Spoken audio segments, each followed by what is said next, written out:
Still now বর্তমানে আমরা 30 থেকে 35,000 টাকা নিয়ে মার্কেটে গেলে আমরা পিক্সেল 8A 7A তারপর বিভিন্ন রকম ফোন আমরা দেখতে পাই।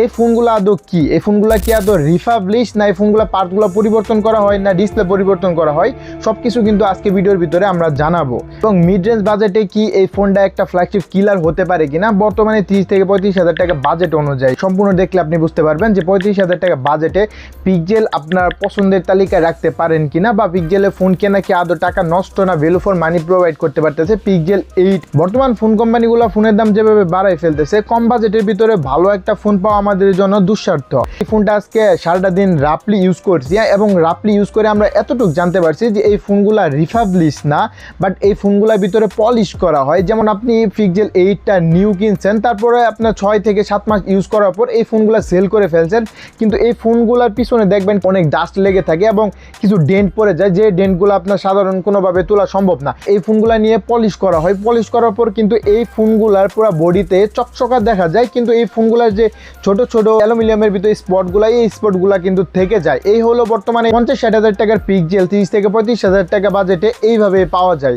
দেন কথা হলো যে আপনি 30 থেকে 35,000 টাকা বাজেটে আপনার মার্কেটে নতুন ফোনের চেয়ে আপনি যদি পিক্সেল 8 এটা চয়েস করেন, তাহলে কিছু দিক দিয়ে আপনি ভালো কিছু একটা সাপোর্ট পাবেন। যেমন আপনি যদি কন্টেন্ট ক্রিয়েশন করেন বা ব্লগিং আদার্স কোনো একটা ক্যামেরা পারপাসে ফোন কেনার চিন্তা ভাবনা করে থাকেন, তাহলে আপনি পিক্সেল 8 এটা দেখতে পারেন। পিক্সেল 8 প্রোটেক্টের ভিতরে 3টা ফোকাল লেন্সে ছবি তোলা যায়। ছবি ডিটেলস মোটামুটি একটা মিড রেঞ্জ বাজেটের ফোনকে নিঃসন্দেহে বিপ করার মতো। পিক্সেল 8 এই ফোনগুলোর ভিতরে কিন্তু কোনো প্রকার চার্জার পাওয়া যায় না। আপনি সর্বোচ্চ চেষ্টা করুন ভালো একটা চার্জার দিয়ে পিক্সেল 8 এই ফোনগুলো চার্জ দেওয়ার জন্য, কারণ রিসেন্টলি আমার সামনে একটা ঘটনা ঘটছে। সেটা হলো পিক্সেল যে কোনো লোকাল চার্জার দিয়ে চার্জ দেওয়ার পরে এই ফোনের ব্যাটারিটা কিন্তু ফুলে গেছে, দেন তারপর ব্যাটারিটা চেঞ্জ করতে বাধ্য হয়েছে। এইরকম ঘটনা যাতে না ঘটে, তাই আপনার ভালো একটা চার্জার দিয়ে চার্জ দেওয়া উচিত।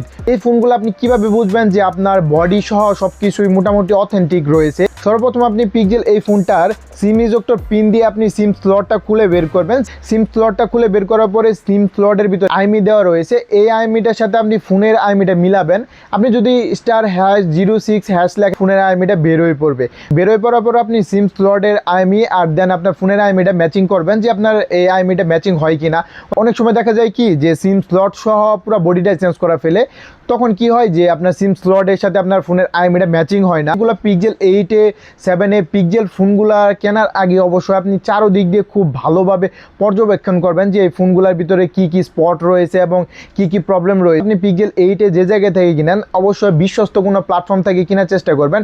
আমাদের এই ফোনটা স্পন্সর করা হয়েছে শেরপুর সেলবাজার থেকে। শেরপুর সেলবাজার কাকলি মার্কেট 3য় তলা তাদের মেন ব্রাঞ্চ রয়েছে, এবং রঘুনাথ বাজার তাদের আরেকটা ব্রাঞ্চ রয়েছে। আপনি যদি পিক্সেল 8 ঘরে বসে অর্ডার দিতে চান, তাহলে আপনি যোগাযোগ করতে পারেন শেরপুর সেলবাজারের সাথে। 33-35,000 টাকা বাজেট সেগমেন্টে পিক্সেল এই ফোনগুলো আমাদেরকে যা পারফরমেন্স দিতে পারতেছে, এটা most of the value for money বলা যায়।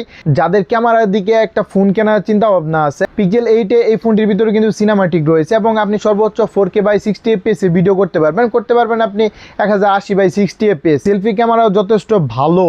এই ফোনটির সর্বোচ্চ সেলফি ক্যামেরা দিয়ে 1080/60 fps ভিডিও করা যায়। লো লাইট পারফরমেন্সও মোটামুটি ভালো, এক্সপোজার ডিটেলস এবং নয়েজও মোটামুটি কন্ট্রোল করতে পারে। আমি সাজেস্ট করবো যারা ক্যামেরার দিকে ফোকাস দিয়ে একটা ফোন কিনতে চান 30 থেকে 35,000 টাকা বাজেটে, সেই ক্ষেত্রে আপনি পিক্সেল 8 আপনার সাজেস্টেড রাখতে পারেন। আর যারা রাফলি একটা ফোন ইউজ করবেন, দেন অফিসিয়াল কোনো পারপাসে যদি কোনো ফোন ইউজ করার চিন্তা ভাবনা থেকে থাকে, তাহলে আপনি এই ফোনগুলা থেকে একটু দূরে থাকার চেষ্টা করেন। তো আজকের ভিডিওটা এই পর্যন্ত, দেখা হবে পরবর্তী কোনো ভিডিওতে। সো যারা এখনো পর্যন্ত আমাদের চ্যানেলটা সাবস্ক্রাইব করে না, অবশ্যই আমাদের চ্যানেলটা সাবস্ক্রাইব করে রাখবেন। টাটা।